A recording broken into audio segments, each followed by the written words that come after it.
Good morning, Rinpoche. Hello, good morning, Mr. Ong. Yeah, good morning. Voice is clear? Yeah, we can hear you clearly, Rinpoche. Okay, thank you. Sangye cheba tsoye chonam la chanjo parto dane gyabso che dagye cheche gyebe sunam dola benjere sangye dro bara sho sangye chedan tsoye chonam la chanjo parto dane gyabso dagye cheche gyebe sunam ye dola benjere sangye dro bara sho sangye cheda tsoye chonam la chanju pardo dani gyabzo che dagye cheche gyebe sunam ye dola benjere sangye dro bara sho sangye Joy Mendo Yamairi Rabai Niende Boide Sange Shindoi Mende Muwai Good Nama Doi Shila Je Borai Jo Yitamam Guru Rana Mandala Kamniriyandaya.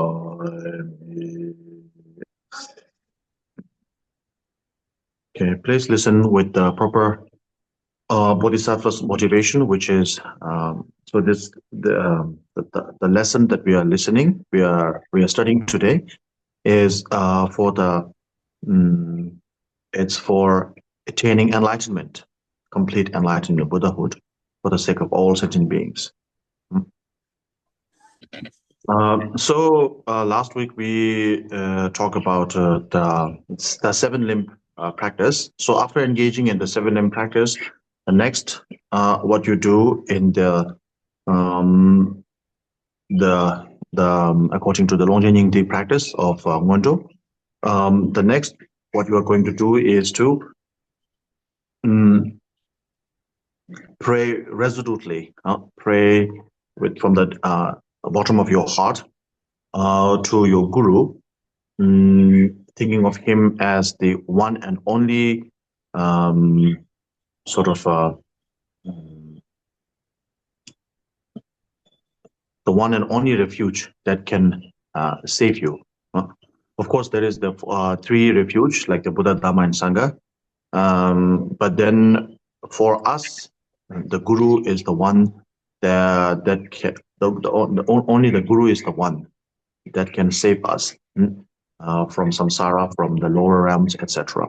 And so for that reason, with no doubt, with no two thoughts, with no two differing thoughts, with only one single thought, single concentration, then we pray to the guru. So there is a two-step sort of practice. One is to pray with absolute concentration, with basically with resolute concentration. You pray to the guru. Then to receive, to transform the four vajras. Okay, so I will explain what the four vajras are. So you have the four vajras at the base level, and you have the four vajras in the fruit level. Basically, in the before you become a Buddha, and then after you become the Buddha, right? And during the preparation stage and at the completion stage. So basically, the process of the need to regard and see your guru as the absolute sort of source of refuge, and then to train in the four vajras. So just a overview. The four vajras are basically the vajra of the mind, body, and speech. There are three, very easy, okay?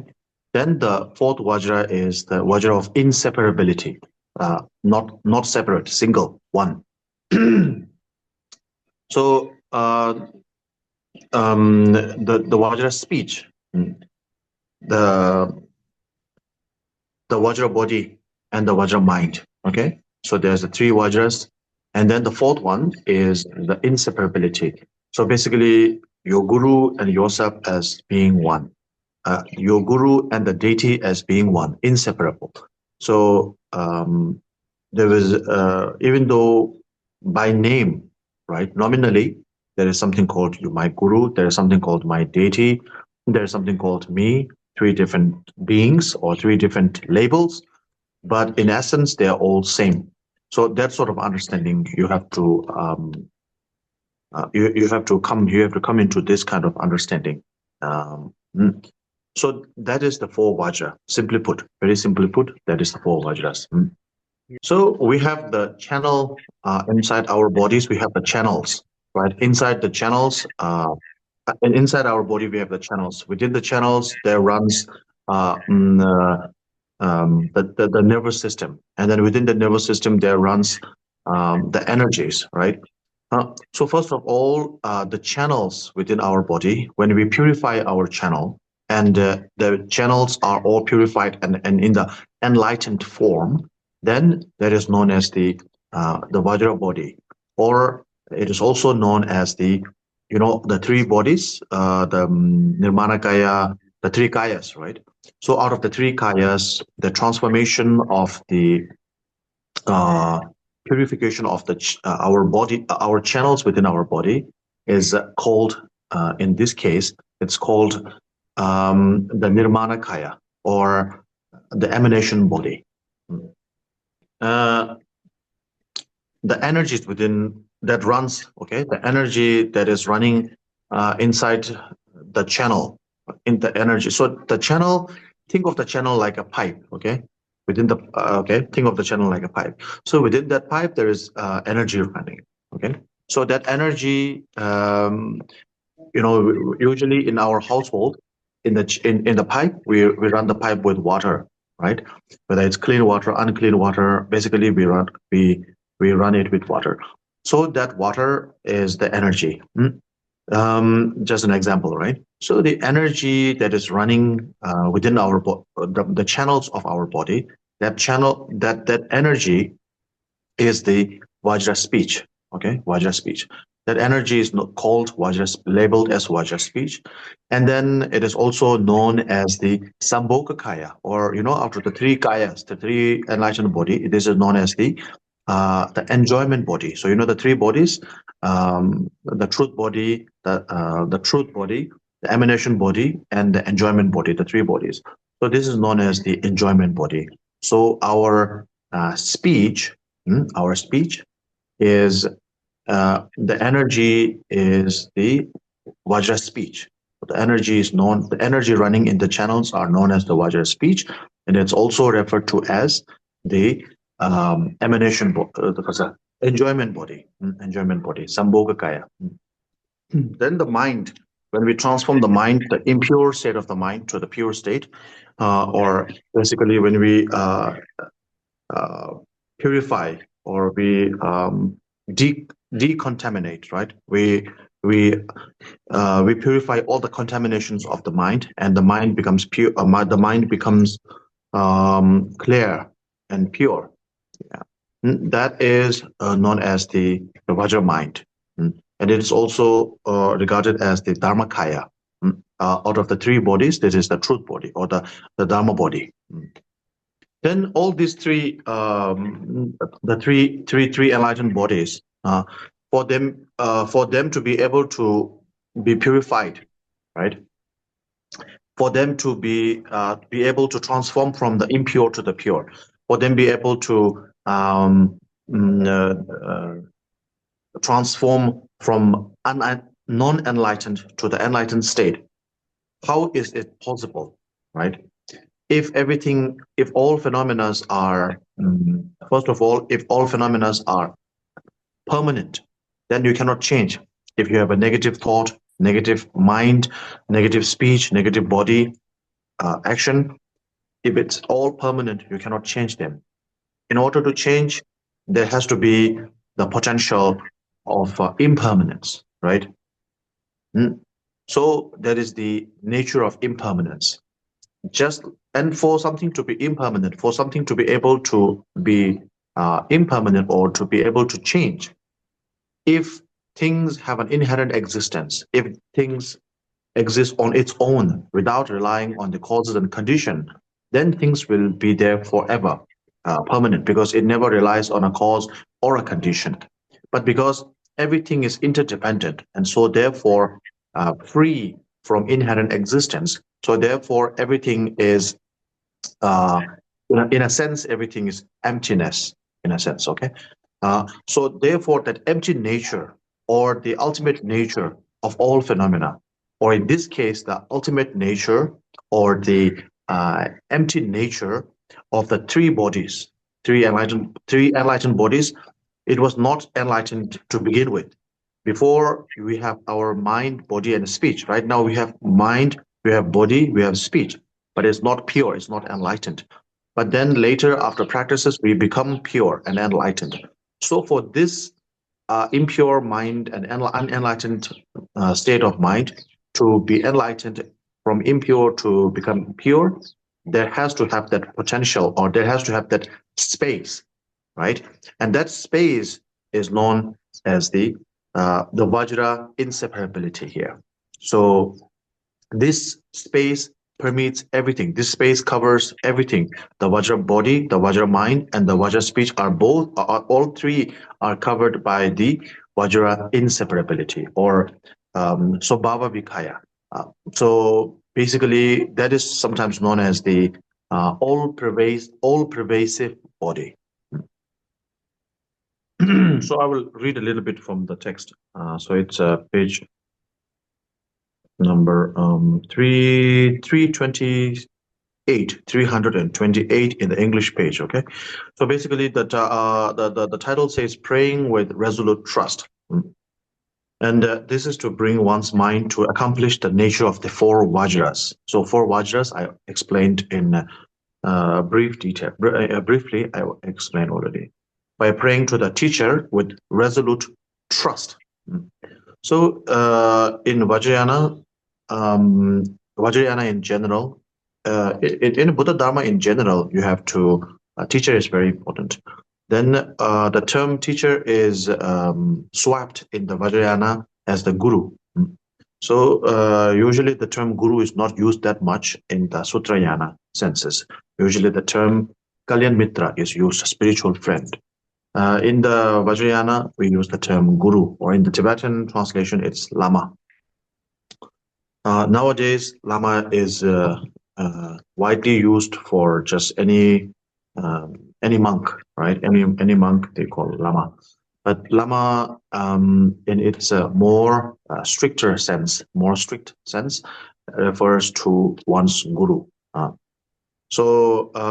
Anyways, so with resolute trust, meaning you have to trust your guru completely. Completely means without any doubt, without any two thoughts. When the guru tells you, gives you an instruction, then you have to follow it without asking any questions. And so this is especially in the highest yoga tantra practices, then this becomes a very important factor to so your trust, okay, or your faith, if you like, your devotion to the guru determines how successful your practices will be. If you cannot do any other practices, but by simply following the instructions of the guru, one can actually achieve liberation. But if your devotion to your teacher, your guru, in this sense, your guru is not pure, not sincere, then no matter how much knowledge you have gained, this will not be of any help. So we have many examples, like the examples of Naropa and the examples of Master Gambopa too. So there are many others, like when they were very knowledgeable, and when their mind is not attuned to the guru, then they don't have any accomplishments. In order to attain accomplishments, like Atisha, like Gambopa, like Naropa, there are so many masters, great scholastic masters, great, you can say professors, right? Expert on the Buddha Dharma, but without having the proper devotion to a guru, then they were not able to achieve enlightenment. They are not able to reach any meditational stage in the tantric, in the Vajrayana sense. So therefore, having complete trust in the guru is of utmost importance in the Vajrayana practices. So long story short, I will tell you a story. So in the ancient times, when Buddha Dharma was brought from India to Tibet. So in the initial stages, so we brought different kind of Dharma lineages, and one of them being, of course, Vajrayana. So no matter how many Vajrayana teachings we brought and we practice, there is no the Tibetan practitioners were not able to have much positive result. Whereas in the Indian monasteries and in the Indian learning centers, just novice monks, even simple, like junior monks were even junior monks were able to gain realizations and enlightenment. Not like completely Buddhahood enlightenment, but like minor steps of enlightenment and this and that. So basically, there were a lot of spiritual results in the Indian institutions, but in Tibetan tradition, there were no realizations. Okay. And so those days, the Tibetans, of course, used to ask questions to to their masters, etc. And at the same time, their Indian, the Tibetan students, right? The Tibetan students who come to India to study the Dharma, so their counterparts, like their classmates, usually used to make fun of the Tibetans. Okay, make fun of the Tibetans, because when the Tibetans come all the way from Tibet to India, because they have to go back, and they cannot go back with just one practice, right? So they study everything, they practice everything, and then with no result, they still go back to Tibet. I mean, they have the lineage, they have the transmission, but they don't have much result. So usually the Indian counterparts, the Indian classmates, used to make joke with the Tibetans that Tibetans practice 100 deities, but are unable to accomplish even one. Indians, on the other hand, practice only one deity and are able to accomplish 100 deities. So the main reason why the Tibetans practicing 100 deities and not accomplishing even one, and the Indians practicing only one and accomplishing 100 deity, all our teachers, our masters always say that it is because the main reason, the secret behind all this is guru devotion. So there is the concept of guru devotion, which is the most important, the most crucial part of Vajrayana practice. So Vajrayana practice, people think it's about receiving different deities, visualizing as a beautiful lady or a ferocious looking deity that is trampling on demons, and vast and complicated mandala, sophisticated mandalas, this and that. Yes, all these are there. But all the other parts of every other practice on Vajrayana, every other practice of Vajrayana is one hand, and Guru devotion, Guru Yoga is one hand. So Guru Yoga just by itself and all the other practices of Vajrayana are same or are equal. So yeah, Guru Yoga. So basically, because Tibetans lack Guru Yoga at that time, so therefore Tibetans are not able to accomplish anything besides practicing hundreds of practices. The Indians, because they focus on the Guru Yoga, so therefore by practicing by engaging in one deity's practice of one deity, they're able to accomplish other deities very swiftly. without much effort. Yeah. So therefore, so the main thing here is the Guru Yoga, the complete devotion to the Guru.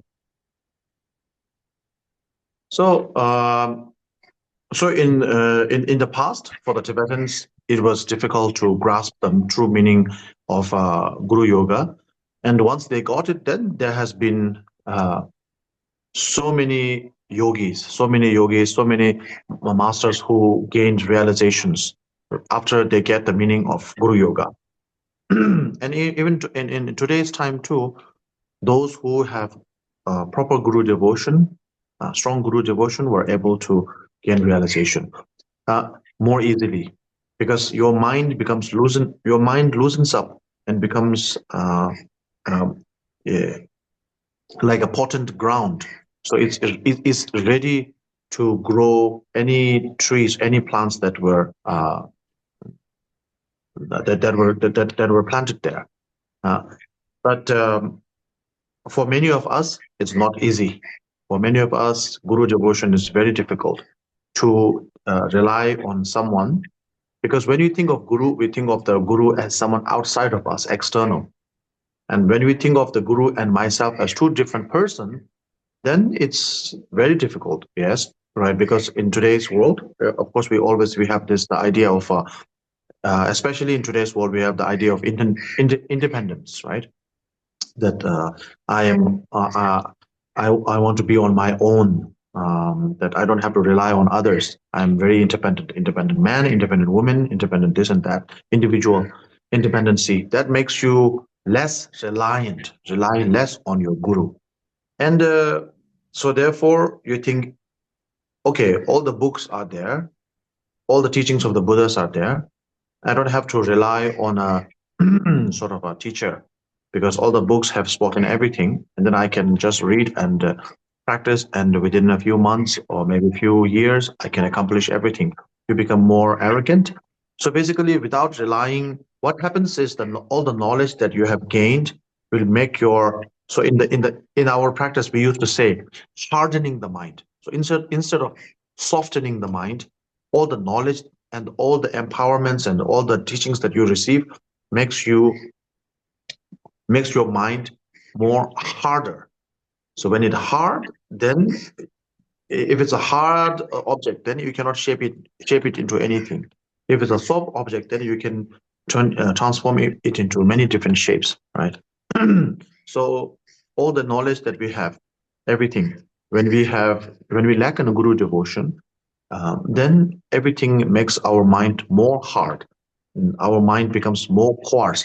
And then you see this a lot of time, those people who are in the Dharma practice for a long time, let's say 12 years of retreat, or 12 years, I've been following the Dharma for 12 years, this and that, monks or non-monks, then usually they are very arrogant, then usually they are very easy to get irritated, right?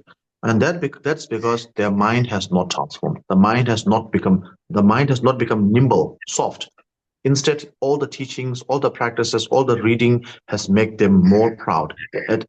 Instead of feeding their spirituality, it was feeding their ego, right? So therefore, by Guru devotion, what Guru devotion does means surrender to the Guru. Surrender means I am nothing, you are everything. So when you are able to say I am nothing, then you start to grow. If you say I am everything, so I give this example a long time ago, that Zen teaching, right? So one monk was invited to, there was to offer a cup of tea, and then the teacher kept pouring the tea. Remember that story? I can tell this story once again if you want, if you haven't heard this story. So basically, if you think you are enough, then there will be no progress.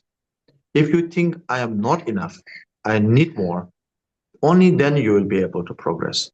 So with Guru devotion, you have to surrender yourself to the Guru completely. And you have to rely on the Guru even more than the so-called Buddha, Dhamma, and Sangha. And for a lot of people, this is crazy. Okay? We are supposed to be Buddhist. Buddha is the most important person.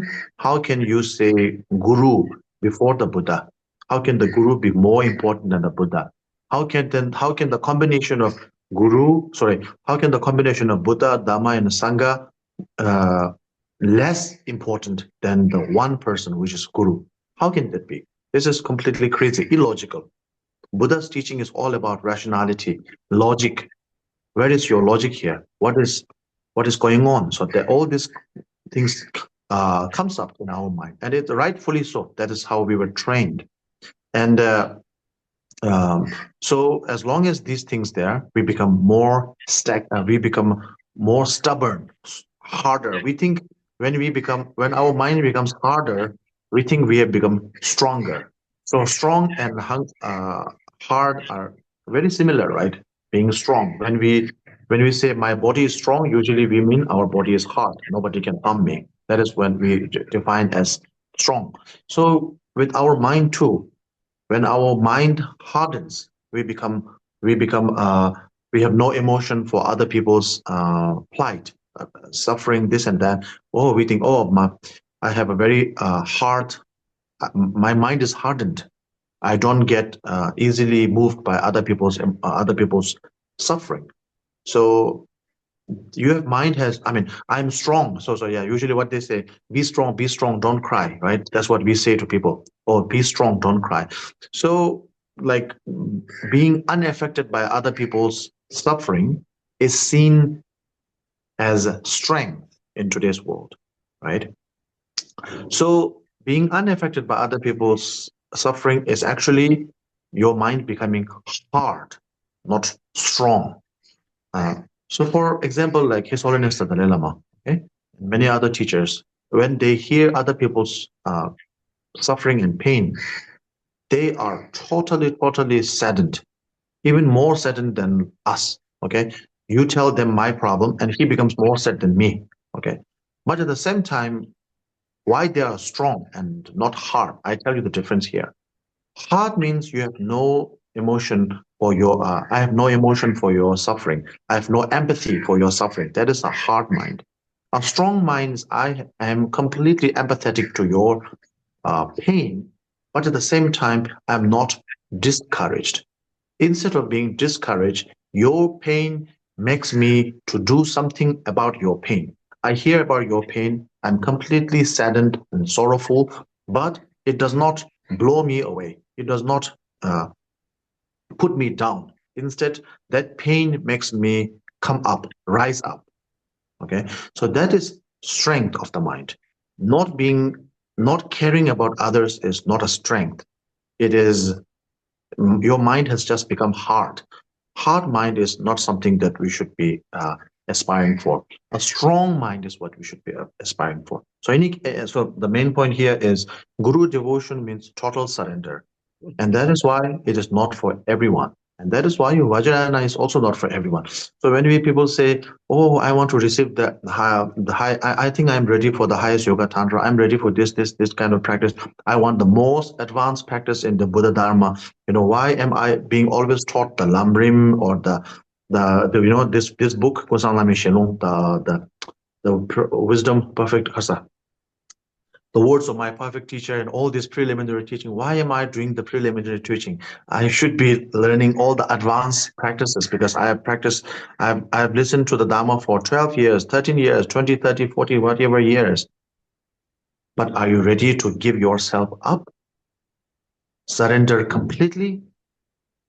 If yes, then Vajrayana is you are ready, completely ready for Vajrayana. If not, then you are just following the rituals of Vajrayana. You are not ready for Vajrayana. Now, then one. I don't want to take much time, but then one story I just remembered. So the story means it's real thing, okay? So in the monastery we have our debate, our classes, debate classes. So we do a lot of studies like by debating. So we have a morning debate class, 9 in the morning, and then one in the evening at the 6 p.m. Okay. So usually nighttime, evening time, all the monks go up to the monastery to the debate class, attend the debate class. So there's one particular monk. He's a senior monk, actually. He doesn't have to attend the classes anyways. So when all the monks go up to the monastery, he always go downwards basically to the nearby field. So he just go around. Basically, he's a senior monk, so he doesn't have to attend anyways.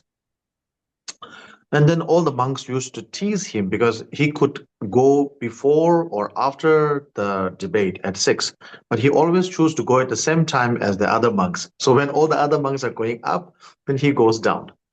And so he goes the opposite direction. And then the monks used to tease him, right? But then this senior monk, he is also very quick-mouthed. Okay, so then they said, "Why Geshe-la?" Right? So he's a senior monk. So Geshe-la, when everybody is going upwards, which is the good side, right? Why are you always going the downside, which is up and down, good and bad, right?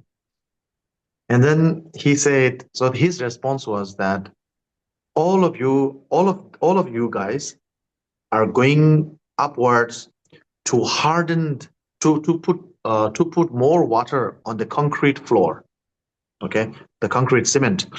So all these people are going up there to put more water on the cement.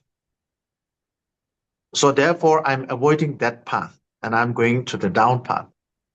So basically what he was saying is that all the monks, they're going up there to study, which is good, but they study only externally, outwardly, and without understanding the meaning behind. They're just doing it as a ritual, just doing it because it is the rule of the monastery, not necessarily because it is, yeah.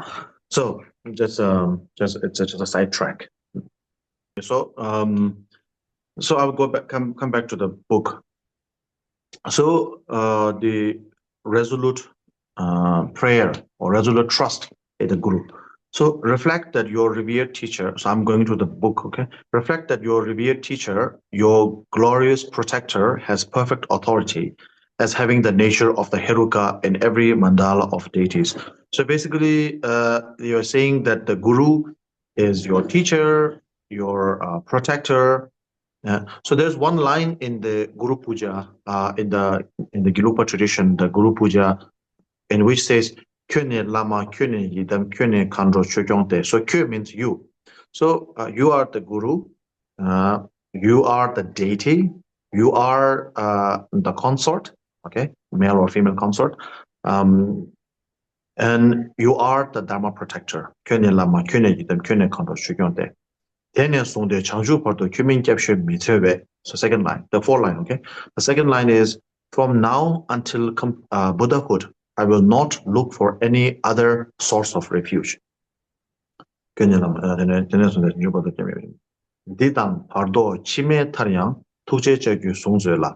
Please grab me with your compassionate hook. In this lifetime, in the next lifetime, as well as in between the pardo. Okay? Sishi jigdul ngudu gunzul tengi chokzu parju song. So the last line. So please save me from from falling into samsara, being trapped in nirvana. We are talking about inferior nirvana here. Please bless me with all the realizations. Bless me with all the realizations. Save me from the nirvana and the samsara. Bless me with all the realizations, and become my everlasting friend, and protect me from all forms of obstacles. So this is a reference to that. It's in the same line as this one.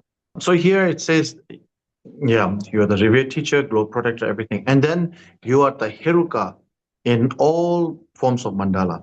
So,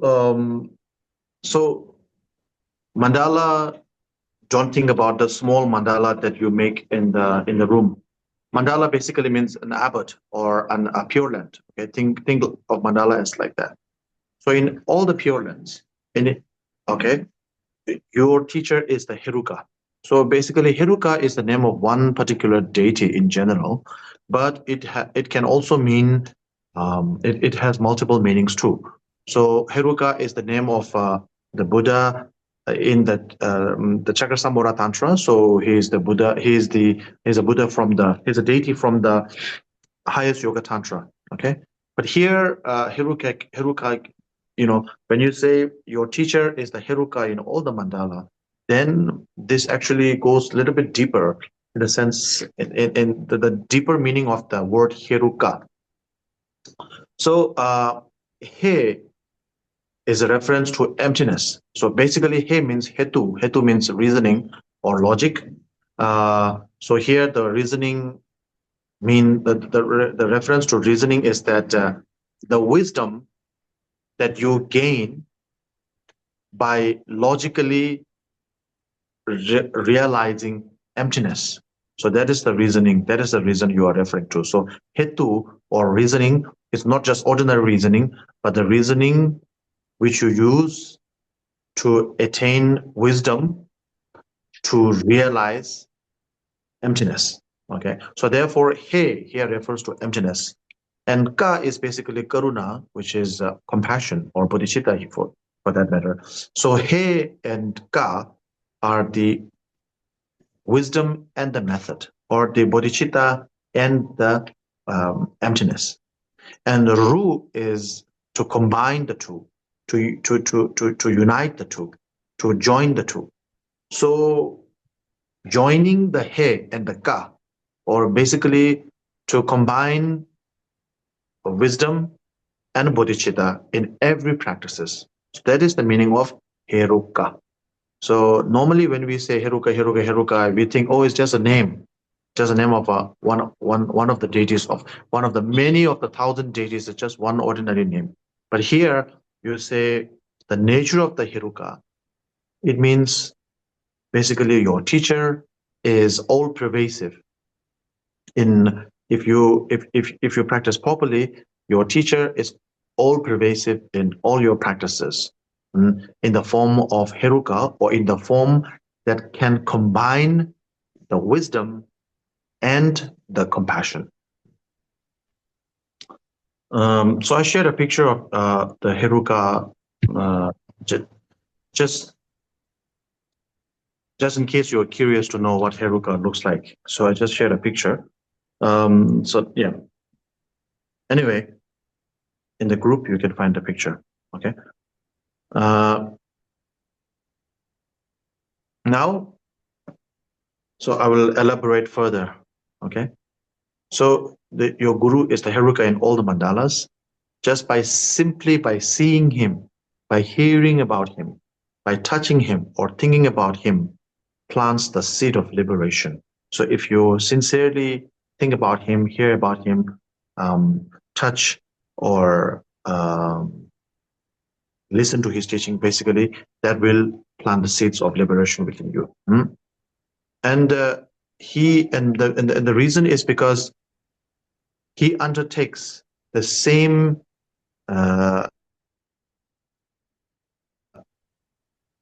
responsibility as all the Buddhas. So we talk about the Buddhas, the Buddha Dhamma Sangha, the triple gem. And the historical Buddha Shakyamuni, as we know, is no longer here. It's passed away. And does that mean there is no Buddha at all in this universe or this world, that we are left with no Buddhas? Then the Buddha, the so-called Buddhas, worked for thousands of eons, billions of years. And then they lived for 80 years or 50 years and they passed away and then no more. They left us and then they are in another world. Or does that mean they don't have any miraculous, after practicing so hard and stayed for 80 years and they passed away, and then they don't have any miraculous power to emanate in different forms, right? We talk in the sutra, they say Buddha is omniscient, meaning that he knows everything. They say he is omnipotent, that he has potential to do everything at the same time. They say that he is omnipresent. Omnipresent means he is everywhere, anytime. But if he's everywhere, anytime, then how is it so that he is not in this world, not with us, not in this monastery, not in this house? If Buddha has the power, why he is not there? And of course, the only reason is because of our obscurations, because of the stain within our mind that we have. We are unable to see the Buddha. And the best thing we could get in touch with or can see is our Guru. So our Guru is the closest form of the Buddha that we can get. And I think I said that before. If you treat your Guru as the Buddha, you will receive the blessings and the wisdom of a Guru, Buddha. If you treat him as a Bodhisattva, you will receive the same. As a Shavaka, you will receive the same. If you think your Guru is, I don't know, a bad person or someone who should not be a role model, someone who you do not look up to, then you will not receive any blessing at all. So I think I mentioned this one also, and I will reiterate once again because it's very important. That so two things are very important. Okay, the first thing is that the way you value your Guru, the same kind of blessing you will receive. If you value your Guru as the Buddha, meaning if you see your Guru as the Buddha, you will receive a Buddha's blessing. Okay, there is one thing like that. If you treat the Guru as someone lower than you, you will not be able to receive any blessing at all. Okay, so therefore, that is one aspect. But at the same time, then you might think, okay, so it's a very touchy subject, sensitive. Most teachers don't talk about this, and also I will not speak about this thing in a sort of a very public teaching because it's kind of sound like I'm promoting myself, right? But because today we are talking about Guru devotion, we are on that topic itself. That's why I feel comfortable to share this with you. So it's if you treat your Guru as a Buddha, you will receive a Buddha's teaching, a Buddha's blessing. If you treat him as someone, a Shavaka or a lower, you will receive that kind of teaching. If you think your Guru has nothing, then you will receive nothing. And that is the truth. And at the same time, on another level, another side is that it doesn't matter on reality whether the Guru is a Buddha or not. Okay, so this is a complete shocking for most of you, I guess, even though I said this before, because we always think Buddha's teaching is all about rationality, logic, reality. So if the Guru is not a Buddha, then how can we treat him as a Buddha?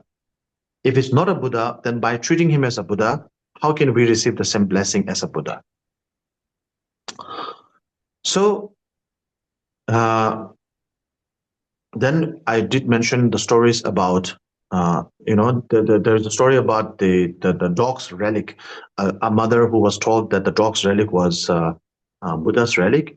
And by praying to that dog's relic as a Buddha's relic, she was able to receive blessing. So there are stories like that. So some of you may know about in today's world, in the marketing term, there's something called perceived value. So whatever value that you perceive, you will also receive the same kind of. It doesn't really matter whether the object itself is of higher quality or not. If there is a quality which is of lower value, but lower quality, an object of lower quality, but once you start valuing it as a higher quality, and not just you, but a lot of people also start to see that as a higher quality, and it becomes a valued brand.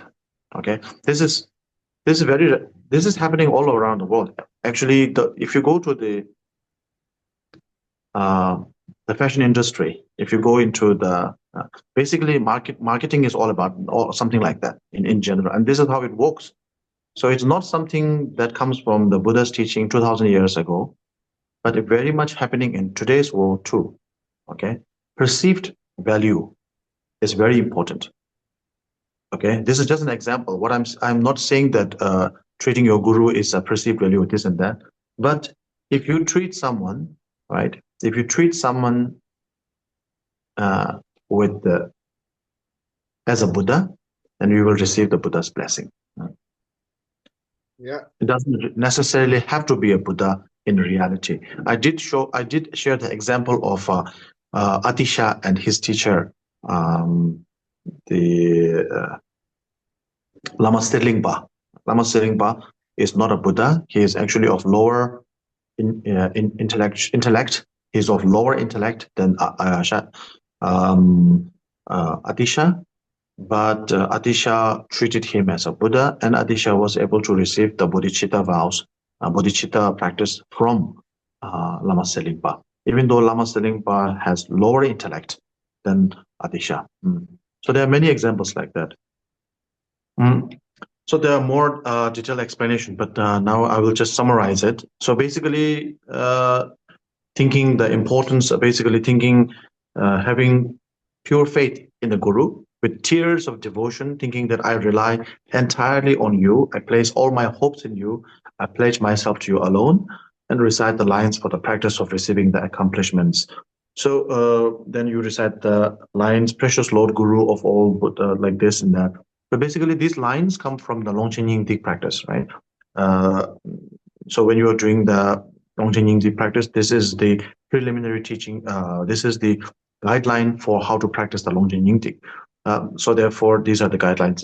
These are the words come from the Longchen Yingdi itself. So you recite that, and then recite after this. Recite after thinking of your Guru as the none other than the deity. Then recite the Padmasambhava mantra, like 100 times. And then after each 100 times, you say the supplication prayer of precious Lord Guru, etc., etc. So basically, these are the guidelines. And so I will conclude here for today. Next week, we will talk about the 4 empowerments and so on. Yeah. You have questions? Các quý vị đạo hữu có câu hỏi gì không ạ?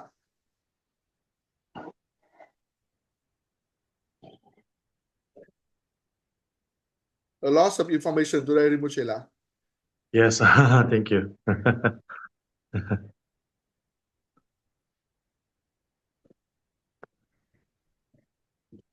Okay.